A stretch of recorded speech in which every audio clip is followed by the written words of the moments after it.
I want you to move from overwhelmed by information to confident in what really matters. I want to help you move from being unsure towards direction and purpose in your healthcare. I want to introduce you to health experts. I want to let you in on tough conversations on women's health. I want to give you a place where you can lean in and learn how to take care of yourself. Let's transform your health. Let's get clear on your goals. This is Women's Health Unplugged. I'm your host, Dr. Jordan Robertson, naturopathic doctor.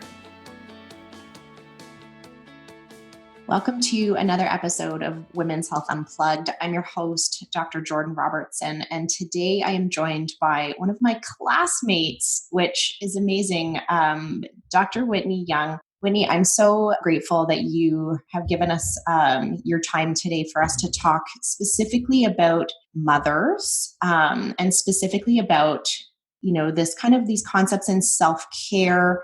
Right before we went on camera, I said to you, I was like, I don't know how to put this all in one sentence. I know the essence of what we want to talk about today and how important this conversation is. I think even especially in these times where we're watching women and mothers take on more and more and more tasks and having more and more guilt about what's happening with their children. So first, I just want to say thanks for being here. But our conversation today is mostly about this concept of self-care and motherhood. And I know we're going to dive into the concept of guilt. Thank you so much for spending some time with us today. You're welcome. Thank you. Happy to be here.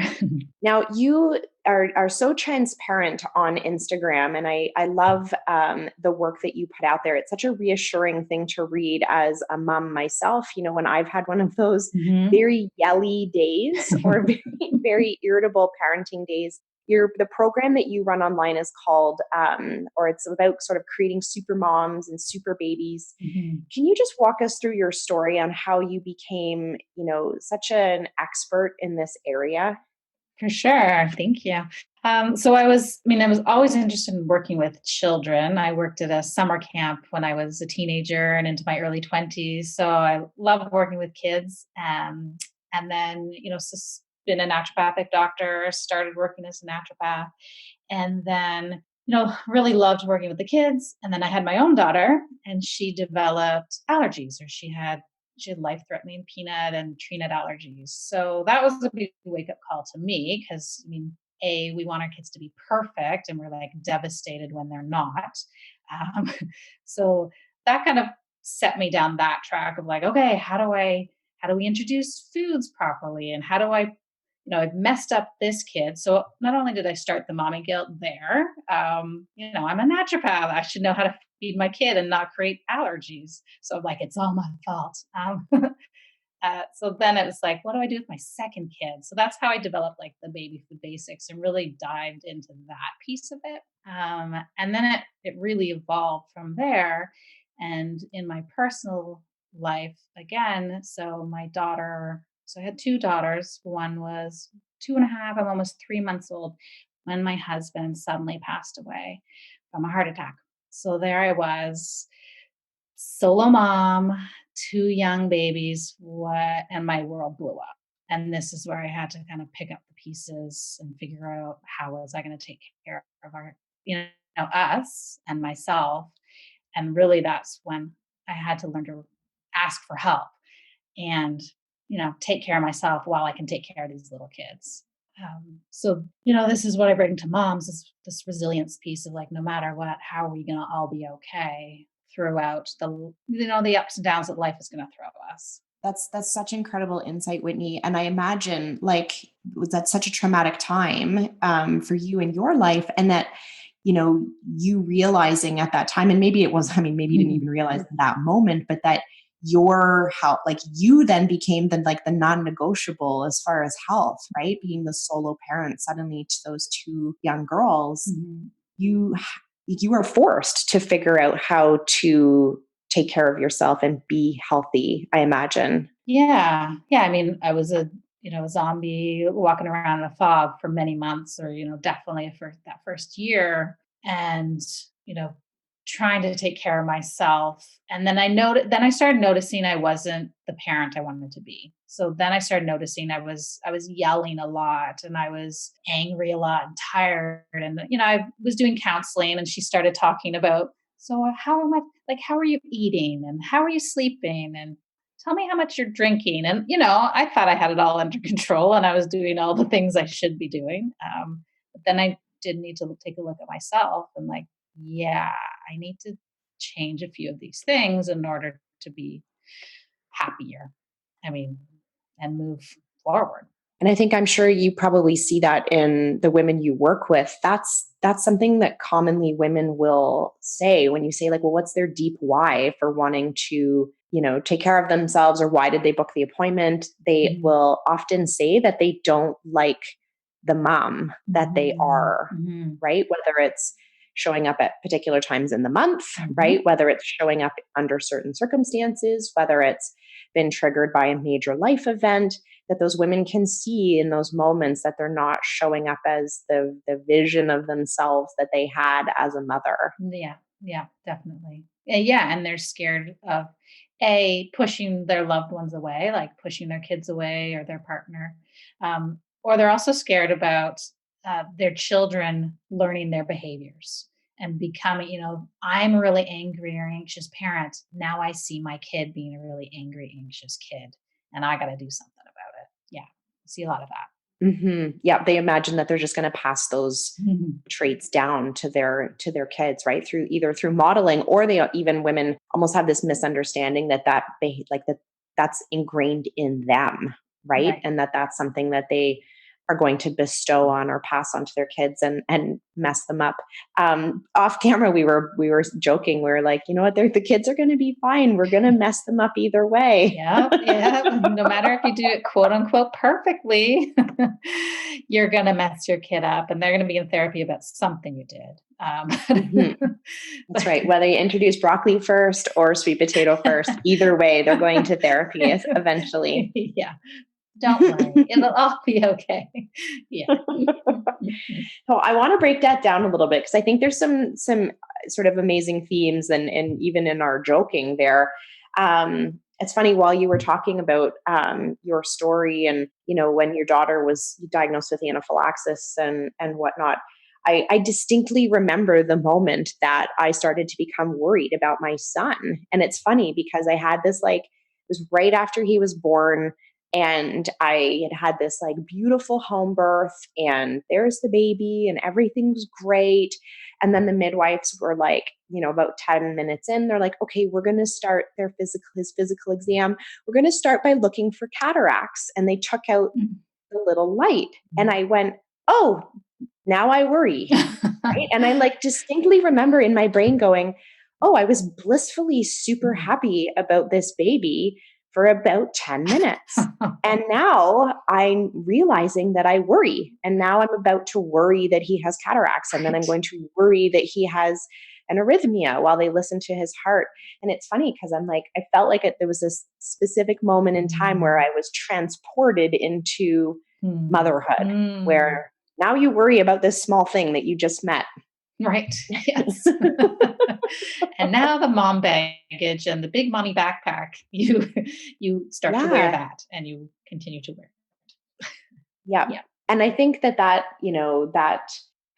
worry and that feeling like we want to control all of those pieces. And even like you were mentioning there about, thinking about your daughter's diet and did you cause her anaphylaxis? Like, I kind of see this concept of control as being one of our greatest sort of mental barriers as moms, as we start to think about how do we unravel and give our moms more space for self-care. I think it's important to kind of dissect how we got to this vortex in the first place where Mhm. that feels like it's not a possibility. Mhm. Mhm. What do you think? Like, can you just walk us through, like, what you typically will see as being some of the challenges that women face as far as their, like, roles and responsibilities in motherhood, and how do we start to think about all of this a little bit differently? Right, right. Well, and just kind of going back to, okay, you have a pregnant woman, and more or less she can control. She control what she's eating. She she can control what she's when she's sleeping, if she doesn't have any other kids who are waking her up. But, but then, as soon as baby's born, then there's that bit of loss of control. Like, okay, now, we have these beautiful visions in our head of what our family should look like and what our kids should look like or should do, or we should all be having these lovely trips to the farm and there should be no meltdowns and take family photos. So I think we have this like dream of what it quote unquote should look like, but no one's life looks like that. And we all have our ups and downs. So I don't know where it all comes from, if it's like just I don't know, is it media, is it the happy ending of movies? Like everything works out and Mhm. it should be fine. Yeah, that's such a good point. It makes me think, like, even I can relate it to other groups of women or patients I'm working with. We're often like, when we ask women where they want to go, they often will also talk about those kinds of superficial things, right? Like always use the example, I want to lose 5 pounds. Mhm. It's like, well, why? Mhm. Right? Like what's the and we don't very often set goals or imagine ourselves in the future based on how we want to feel, Mhm. right? No one says I want to be a peaceful mom. Mhm. People think I want to have a photo op with matching jean jackets, Yes. right? And then when that doesn't work out, right, we feel incredibly disappointed by it. But when really what we want is like, we want to be a calm, peaceful mom Mhm. in all circumstances, even if the jackets don't match and even if someone's having a temper tantrum. Yeah. But to have goals be about feelings is something that I think we're not, that's not modeled to us, Mhm. right? Like goals are often about things, Yeah. right? Or image. Goals, yeah, achievable check boxes. Like, okay, yeah, we don't often say like, did I feel happy today? Check. Did I feel calm today? Check. Mhm. Um, and I think also setting realistic expectations. Like, I my goal is to be a patient and calm parent, but I'm not always going to be a patient and calm parent. Like, and you Mhm. know what? That's okay, because my kids also need to see all of the emotions that humans have and the mistakes we make. And when I yell at them, and you know what? When I yell at them, then I can model how we make up afterwards. How I own up to, like, I'm sorry I yelled, but I was really frustrated about this, and this. You know, so we're also modeling to them all those actions, but how do we function together and not just be conflict averse? Mhm. Mhm. So it starts maybe with, us having these expectations of how things are going to go when this baby is born, and it doesn't go that way. No, most of the new moms are like, I didn't know it would be this hard. Mhm. um, Mhm. and then, I mean, it also goes back to how we are living as a society now. We used to be living in villages and tribes, and with all of our family around us, sisters and aunts and grandmothers and uncles and all these other people to help us take care and raise our children. But now we're very self-sufficient. We are amazing women, we can do it all. But do we want to do it all? Like, we need to. I mean, that's, part of it is, how can we ask for help? And it's just a different world right now, and especially now. Mhm. Mhm. Yeah, it's like women asking for help, but also is the help there when she asks, Hmm. right? Something I will fully admit that when I first had my son and I had, suffered all of these things, and I certainly do not have them all correct. There are still lots of yelly mom moments. Hmm. But I remember in practice, there was a period of time where I thought to myself, like, if these women just had a grandma, they wouldn't even need me. Right. And it actually was I didn't enjoy working with that group of women because I was so frustrated that it was really just their lack of support that was creating all of their symptoms. And I felt like that was the role that I was playing for them in those moments, right? That I was, because they didn't have a grandma who was emotionally or physically available, Yeah. or they didn't have a mother-in-law who was emotionally or physically available, because they couldn't afford the babysitter or nanny or daycare or what have you for her to pursue her needs, Mhm. then I became that. And I found that very uncomfortable, Mhm. right? And I didn't feel like my skills were being used to their full potential because I just imagined that this woman was lonely and unsupported. Which now I've really changed my perspective on that. And I actually thrive working with these women because it's not just about them having a grandma.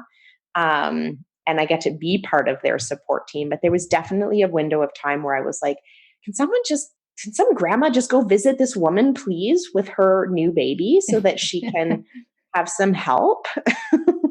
Yeah. Yeah. Yeah. Yeah. Exactly. We're not all blessed to have the same, all of those lovely people who would be as supportive and do what you need. And it's true.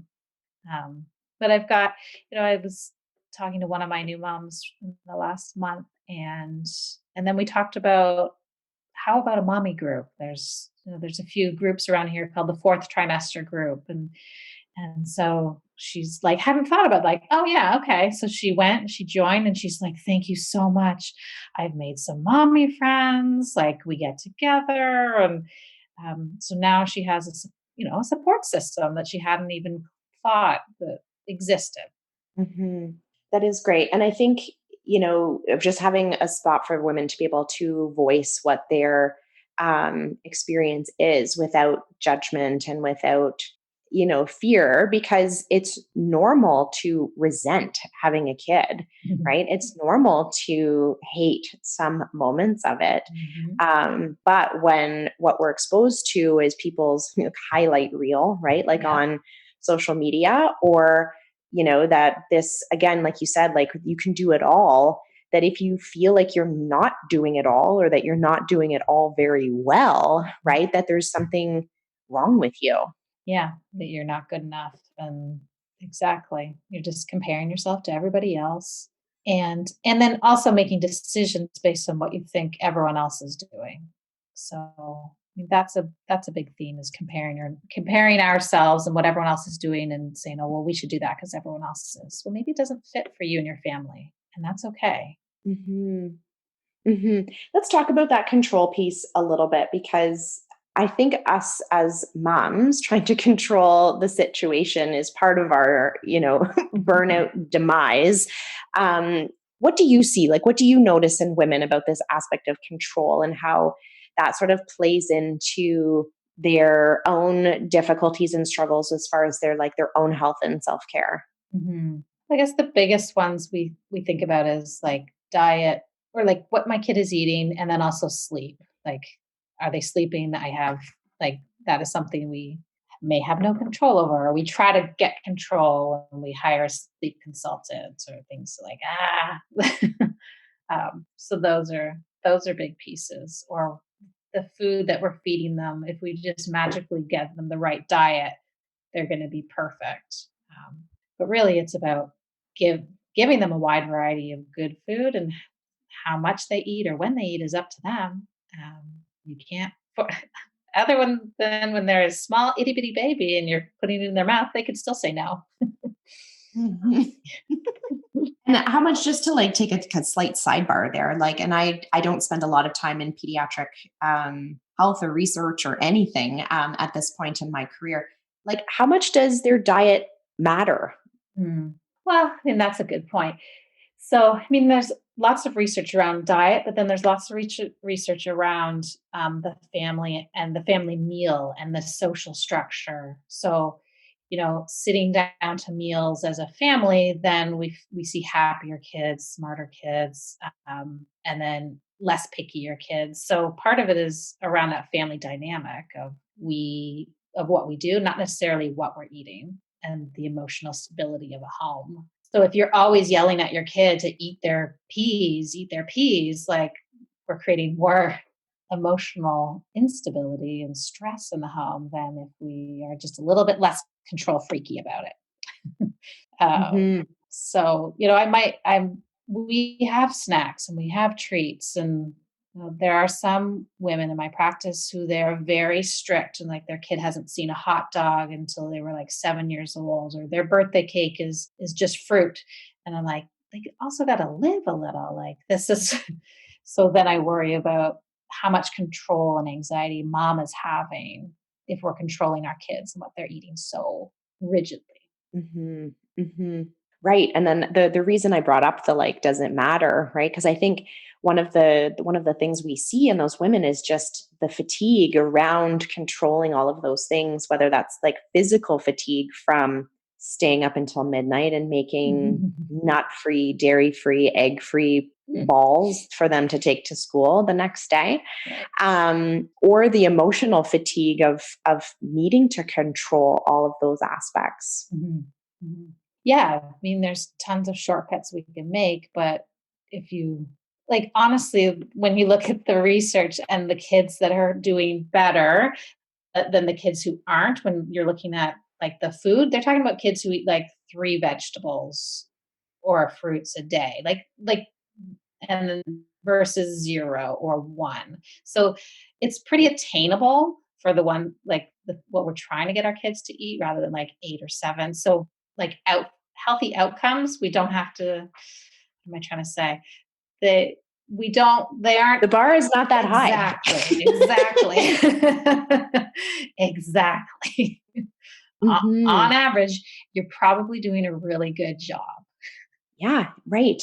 There was a neat study that was published recently about that exact concept in pregnancy, which I share often with my patients. I'm like, the bar is actually kind of low, Right. right? It's like 12 or 15 servings of vegetables per week Yeah. were improved. Like, and that was the difference between the highest and the lowest. And if you did 50 servings of vegetables, in like you were not that much healthier than the women who ate 15. So let's just like take a breath, Right. right? Because I think, and we'll see memes like that floating around, like the guilt and shame about the cupcake is worse than the actual cupcake. But there actually might be some legitimate truth to some of those concepts around how much emotional time and energy and control we invest in making those decisions for our kids versus the repercussions of the mom struggling, Mhm. right? As a consequence of getting all of those peas into that baby. Mhm, mhm.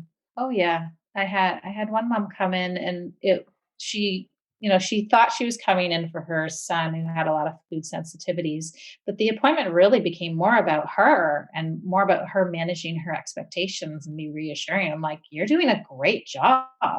Like, it is okay if he has like a little bit of that, a little bit of that. Like, you're doing amazing." So really it was kind of talking her down and calming her, like, "You're already doing a great job." We're so hard Mhm. on ourselves. And the sleep one is big too, right? And I think I think when we think about the questions that we get asked by our elders about your baby, Mhm. right? They ask like, are they a good eater and are they a good sleeper? Mhm. Right? Like it's something that you as a parent like have like total control over. Right. Yeah, right, of course. Yeah, so the magical all night long. No, they're babies. They're not gonna sleep well for a little while. And we miss like, we're just so sleep deprived in the first few years, and we're kinda angry and resentful about it, and we just wanna fix it and make it go away. And Hmm. it's hard to be okay with it sometimes and be like, "Okay, this is where we are now. It's not gonna be like this forever, but it's uncomfortable." Mhm, mhm. I like that word. It's very uncomfortable.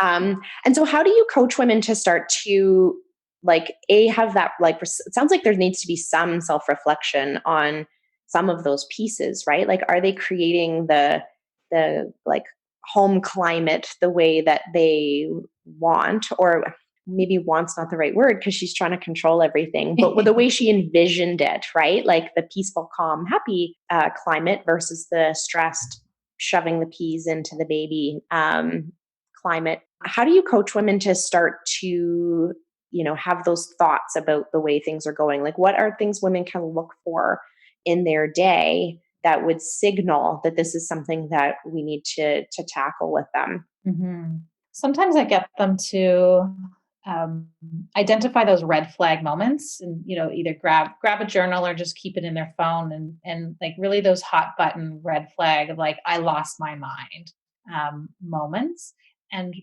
just to jot it down. And first it's just being aware of how often it happens, and again, no judgment, just okay, it was the morning, there was the morning rush, and so spilled their cereal, whatever it is. And then we try to dig deeper under what's really going on there. So is it about the behavior, and what is it saying about you? Like, what is it really about? So first it's just identifying those moments. Mhm. And then, I mean, that could also be paired with like a diet diary. Like, did I eat? Like, have I have I eaten at all today or this morning? And how about my sleep? So that you can kind of look for patterns in both. Like, I know if I don't start getting breakfast into me in the morning, I start to get crankier. So I definitely need to eat before we get too far into the day. Mhm. And what comes up for women when they start to look at that? Like when you say like, no, no, what is actually happening here? Mhm. What's coming back? A lot of it's like the worry about the reflection of your kid's behavior, and the reflection on you, and how you are a good parent or not a good parent or a good person. Like, if I can't control my shit kid's outbursts, I must be a bad parent. So it's often just comes back to our values, and then trying to identify, well, what are the real values in the house, and do some of that teasing out there. It's interesting. I remember like as a teen, when I saw a young kid having an outburst, my automatic thought would be something about the parent, Hmm. right? Like because you just are so oblivious, you have no idea.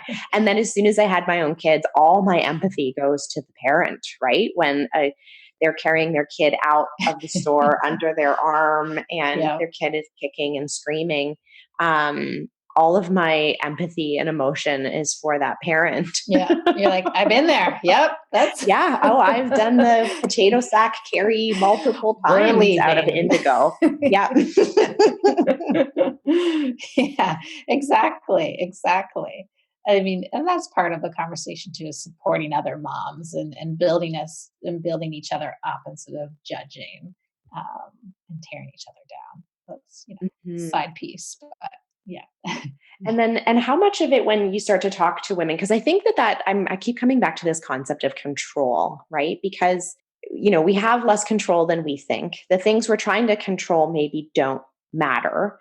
And, some of those things that moms take responsibility for or women take responsibility for, perhaps like could be delegated, right? But maybe we are not comfortable doing that, or we won't give up that Mhm, delegation. mhm, The example of like, well, I can't let someone clean my house because they won't do it the way I want it, right? mhm, Or I can't let my partner make dinner because he's not going to put quite enough broccoli in it. And then women retain all of these jobs and the emotional responsibility of her house mhm, rather than, realizing that those outcomes probably look exactly the same, mhm, whether or not she does the dinner or her partner does the dinner or she does the cleaning or someone else does the cleaning. mhm. Yeah, yeah, and what does it really matter, like, big picture? Yeah, I see a lot of that in my practice, like, "Oh, I can't let him, my partner do this because he won't do it right." Okay, but then how much are you driving yourself crazy, um, and upsetting yourself because you have so many things on your to-do or in your hands? Like, what can you let go of? And then really purposefully let go of, and let go of the outcome. Like, you've Hmm. asked you've asked someone else to do it, now let it go. I remember, like, my first lesson on that is when Steve was with the babies. I was at work, and like the way he did their diapers, like I was just like, oh dear, like it was just like it's too tight or like whatever. Like it was stupid. And I'm like, it's his time. He'll figure it out. Like, let them figure it out. Stop taking away their power. They need to figure. Your partner needs to let them figure it out and make mistakes, and don't, if you're constantly picking at them, then that's not a happy household either. Hmm. Mhm. And I think we can set those expectations better as well for like how many of those decisions we actually want to be looped into, Mhm. right? I gave my very recent example of my husband asked me, the other day, he was like, I'm thinking about buying a leaf blower. And I was like, I don't care, No. right? Like some of these household decisions I don't have the bandwidth to Mhm. care Mhm. about you getting a leaf blower, go get a leaf blower and just show, like, you don't even have to show me when you buy it. Just go do Go that for it. thing. Right. But even at the very beginning, I think we struggled because we felt like we needed to include each other on every Mm. aspect of the baby's Mhm. day. Mhm. Right. Like, did they go to the bathroom? Did they eat? Did they do this? Did they do that? And eventually we had to, like, for the second one, for the do-over, Yeah. right? We can't do all 24 hours together all the time, right? This isn't actually working. Mhm. I don't need to know how long their nap was, Mhm. right? Like, the bandwidth for me to be feeling emotionally responsible for all of those pieces. There were parts of the Mhm. day I need to shut the door on and not be part of, Mhm. and just come home and be oblivious to what had happened, Oh, yeah. right? Yeah. In order for my own sanity. Yeah. Yeah. No, I'm still like that. Like if I didn't, if I was away for bedtime, like I don't need the play by play. Like just Mhm. they're asleep. Amazing. Thank you. Like Yeah, yep. But I think that's hard, right? Like, I think that's something that I wish that I had better modeling for originally, right? When I think about, like, family of origin and how I was, like, my mom did 110% of those kinds of jobs, Mhm. right? Where my dad would, like, swoop in for the fun stuff. But my mom shared the responsibility of everything, like all of the book fair and hot dog day, Mhm. and whether sweatshirt, sweatpants from Northern Reflections were matching on that day, right? Like, Yes. Yes. she did all of those things. And then I don't have those skills. Mhm. But B, I had to not care. And I Mhm. wish I had stopped caring sooner. And I don't know how to convey that message to new moms or new women, aside from us being transparent about these kinds of Right. conversations. Right. Right. Yeah, at the end of the day, it's up to them on what they're going to care about, what they're not going to care about. But, how is it working? And sometimes it's writing down all the things that I'm really worried about, making a big long list. And then the next beside that column, it's what do I actually have control over? Mm-hmm. Right. Like, so sometimes we do those exercises like, okay, well, I actually don't have control over 75% of the things that I'm worried about on my list. Okay, well, let's just focus on the ones we can. And do we actually have control over those, or do we just hope and think we can? Mm-hmm. Mm-hmm. And so I imagine that, like, even just going through some of those thought processes is starting to get into that idea of what, you know, the self-care piece needs to look like for women. It's one of my big beefs with sort of Mhm. the marketing to women around self-care, right? It's like, oh, we need to send that woman to the spa, or Mhm. if she had a fluffy pink robe, everything would be perfect. Um, and that does nothing to alleviate her emotional burden of motherhood, nor the, like, the, I always use the word bandwidth, like Yeah, the amount of bandwidth that is taken up by mothering. yeah. um how do women make that next step, right? Like, maybe she can see she's drowning, maybe she can see that it's been modeled to her to care about all these things, and she knows she's trying to keep up with someone else's Instagram reel, and Mhm. she's starting to recognize that this is not the actual path that she wants to be on. Mhm. Are there some practical things that women can look like? I love the eating piece, like, just like, did you eat? Right. Right. Right. Did you eat? And then also, sometimes it's eating what your kids are eating. I know often we feed our kids a lot better than we feed ourselves. So, you know, if you gave them a fruit for snack, why don't you have it too? Um, Hmm. that could just be a little thing. Um, yeah, we have a lot of so the self care is such a buzzword, and it could play into the mommy guilt too of like, oh, I'm not doing enough self care for myself. I feel guilty about that now. Oh, great. Hmm. Add to the Add to list the list of of the shit things. we're guilty about. Yeah. Yeah, all the things I don't have time for. But I part of it is like the first step is recognizing what you're freaking out about or where you're losing your control, and or you there's the control word, but where when you Losing lose your cool. when you're losing your cool, and what's it about? And if it's about clean house, then could you get a cleaning lady? Is that in the cards? Or do we need to do a chore chart with our families so we can delegate? And how do you let go of that? Sometimes it's like as small as, we're so busy through the day, busy, busy, go, go, go, managing everything. Does everyone have their lunches? Okay, we're at the door and I'm running. Are there pockets of time, 5 minutes here or 10 minutes there that you can grab for yourself? Doesn't have to be very long. I have some moms who, before they get their kids, they'll spend 5 minutes in the car down the road so no one knows they're almost home. And they just sit in their car and listen to a meditation or just some music and unplug. I know that was my savior back in the spring when I was at home with all the kids and I just needed 10 minutes by myself. I plugged in my phone and, listened to my music, lie down, and then I could rally for dinner time. Just those small things. That doesn't have to be a grand, spa day. Mm-hmm. Yes. Mm-hmm. Yeah, I like those strategies. I've often used with women, like having like feeding them a before school pickup snack, right? Mm. Which is as silly as it sounds, right? We intentionally feed our kids so they don't get angry. Great. Um, but yet moms are running from work or from wherever they are to go pick up their kids. And they've often like not eaten great at lunch. And it's like this witching hour where everyone's hungry, everyone's crying. But if we intentionally feed the mom on the way to get the kids, that we may be just averting like one person's blood sugar being thrown into the mix. And I've shared in another episode, like I used to have to meditate every day I got home from school because brought the kids home from school because I found that dinner hour so challenging to do by myself that I needed to just lie down for 10 minutes. And it was in doing that I realized that it was the climate of the after school pickup whirlwind chaos that was the problem. Not that like I didn't have a meditation deficiency. The climate of our home during those hours was not what I wanted, right? I had to cultivate something different so that meditation didn't become so necessary, right?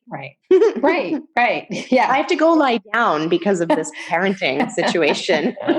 We need to shift something, right? Right. Looking for the root cause. Okay, what is the root cause here? Yeah. Mm-hmm. Yeah. Mm-hmm. No, those are good tips. I really love that. And maybe we can sort of finish on this idea of like letting go of the outcome.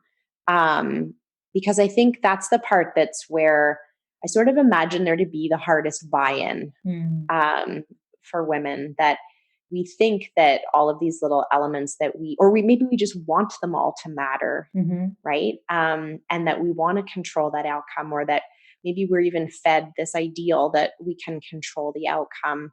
Talk about that a little bit more. I guess it really comes back, and like, I don't want to be like a downer or anything, but when my husband passed away, I had zero control over that outcome, zero. And that was not the way my life was supposed to go. Like, we were supposed to have this beautiful family of four, and raise the kids and go to Disney World. So, I mean, we all have these beautiful expectations of what it should look like, but life just throws curveballs, and it's going to. And some of them are going to be big and some of them are going to be small. So how do we build up our resilience in ourselves and our kids so that no matter what, we're going to be okay? And the outcomes, like, we're so concerned about keeping our kids alive. Yes. And we want them to be okay. We want them to be happy, healthy, live long lives, but we also want that for ourselves. Happy, healthy, live long. But how do we enjoy the journey and the now, right? When they're babies, you feel like it's eternity until they're 20 and they're moved out. But all the elder people say, "Oh, it goes by so quickly," and it does. I love that other saying: "The days are long, but the years are short." Like, it feels like forever when your kid is screaming in your face. Like, it feels like forever. But so really, it's about what I want people to do, no matter what, is enjoy the journey of where they are now, and creating memories where you are now, and not always just so focused on the outcomes and how it's going to be, because we don't know. Your kid might not be a rocket scientist. They might, you know, be a drummer, and that is okay. Or whatever. It didn't mean you messed up as a parent. Um, Hmm. Hmm. yeah. Yeah. And maybe we can just enjoy that process sooner if we just acknowledge that both of those things are possible Yeah. Yeah. early on, Yeah. right? Like this idea that like we're there to support our kids, but not, and absolutely like the emotional climate of the home has the potential to shape them, but not whether or not we served broccoli or cauliflower for dinner, Right. Right. right? Yeah. Yeah. And I want to be known, I still want to have treats at the house, and like we have ice cream once in a while. Like we're not just broccoli for every. I want them to enjoy their childhood and buy candy and whatever. They're not going to have perfect teeth. Oh well, we're just doing our best. Hmm. But they're Hmm. enjoying life too. Right. And how important is it, do you think, Whitney, like for women to have that sense of community around her that reflects those values or the kind of like family that she's trying to cultivate? Because I imagine that that has a really strong impact on a woman's success path, like with building resiliency and, um, you know, feeling supported enough to show up as her vulnerable, messy self. Mm-hmm. Hmm. Yeah, for sure.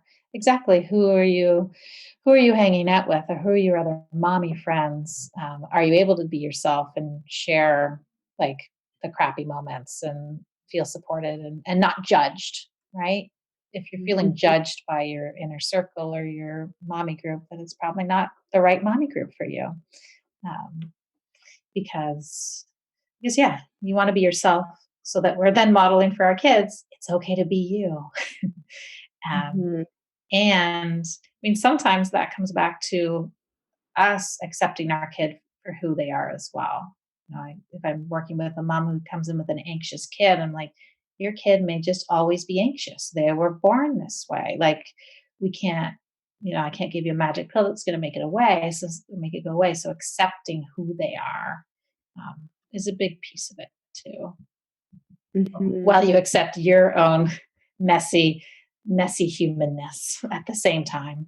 Mhm. And just how important that is to model that for our kids, that we are messy and it's okay, and they are messy and it is also okay. Totally, totally. Yeah. And when you make mistakes, it is okay for you to tell your kid you made a mistake. That you can say, I'm sorry I yelled and I made a mistake, and or whatever, so that they know they too can make mistakes and that is okay. Mhm. I've been listening to and following some of the work from Terry Real, which is he's a male psychologist that talks about sort of just like the growing up environment for young men and how this shapes and changes Mm, their mental health. He talks about that exactly, and about how, what we haven't been modeled, like our generation, what we haven't been modeled is the recovery phase mhm, of discord, right? We've watched the happy phase and we've lived in the happy phase. We've lived in the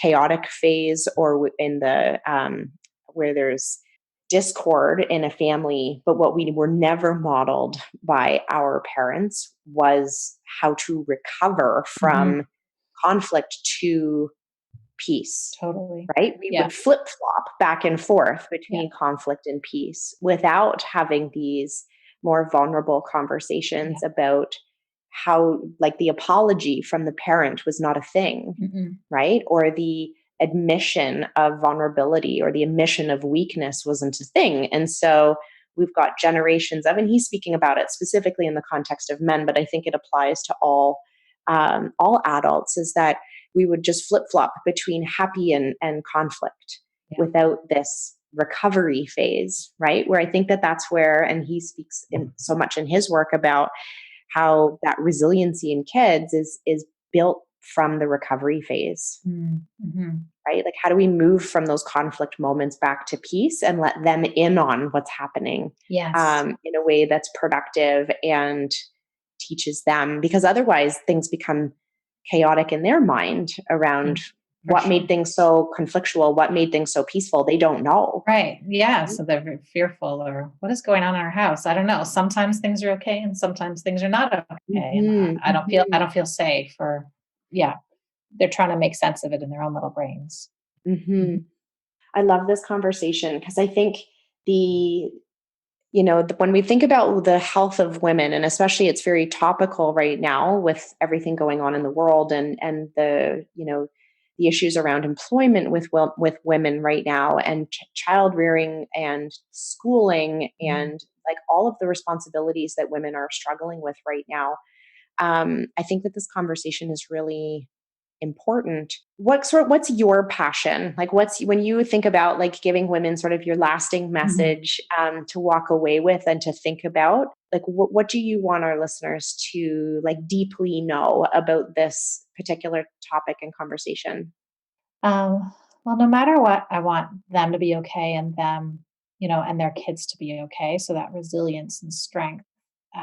But I think at the core of it is I want them to listen to themselves and listen to their own true intuition, their gut about how they want to live and how they want to parent or feed their kids, or when you shut out all the other noise and all the you should do this, you should do that.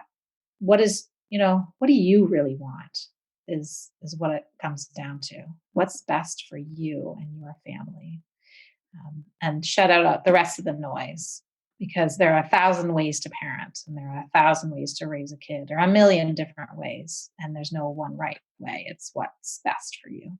Mhm. And I think I love that because I think and then maybe there's a listener listening that goes says, you know what, like making flaxseed muffins sets my soul on fire, right? Like this is what I want to do. That's very different than standing in the kitchen in tears, worrying that you are screwing up your kids because of what you're serving for dinner. Yeah. Right. And I think when we think about, asking women like, well, what do they really want? It's also like, well, what's really important to Hmm. you? Hmm. Right? Is it the food? Is it the exercise? Is it the joy? Is it the reading together? Hmm. Is what is it actually that's important? And can the rest of it live somewhere else in your brain that doesn't take up so much bandwidth and take up so much of your decision making, Right. so that you can feel the joy in those moments that you want to be joyful. Yeah. Yeah. And then, yeah, get creative with the rest. If you still want to eat well, and then buy pre-cut veggies and fruits, and like you don't have to be the one who's always chopping it, or whatever. Like get creative about the other stuff, but what does light you up, exactly. Focus on those things. Hmm. Mhm. Mhm. And And sit in your car in silence for 10 minutes every day. exactly.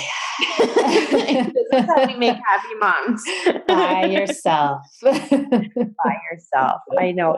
I posted once a meme that was like something to the effect of, sitting outside in your car by yourself is self-care. Like if you know, you know. And it might be like the best performing post on Instagram that I've ever posted, because That's everyone was awesome. like, yes, right? Sitting in your car alone is self-care. Yes, yes. And sometimes crying in your car alone is self-care. I It's true. I have a playlist that's called Songs to Cry To, and sometimes you just need to let it out. Just like, go park, have a good cry, let it out, go back, Hmm. And then go back. Have a snack, have a right? That's a snack. nice one. Have a snack, Yeah. and then you can resume. Definitely. Whitney, how can our listeners get in touch with you and learn more about your mom and baby programs and all of that? Yeah, I'm on Instagram at Dr. Whitney Young, so I share a lot there. And then on Facebook, I have a Facebook group for moms. It's called Guiltless Grace. It's linked from Instagram if you want. And that's where it's a group that we hang out and we share lots of tips and positive things, but also like the realness of motherhood. We hang out there too. Awesome. Thank you so much for spending time with us today. My pleasure. It's fun. I hope you enjoyed that episode of Women's Health Unplugged. It's my absolute passion to bring women quality and science-informed information about their health so that they can make empowered, good decisions about their health care. I'd like to invite you to join me in my Facebook community, Women's Health Unplugged. There we share live videos, blog posts, and behind the scenes information about the podcast, where you can connect with me and other women who are interested in their healthcare. You can find us at facebook.com/groups/WH Unplugged. We'll see you there.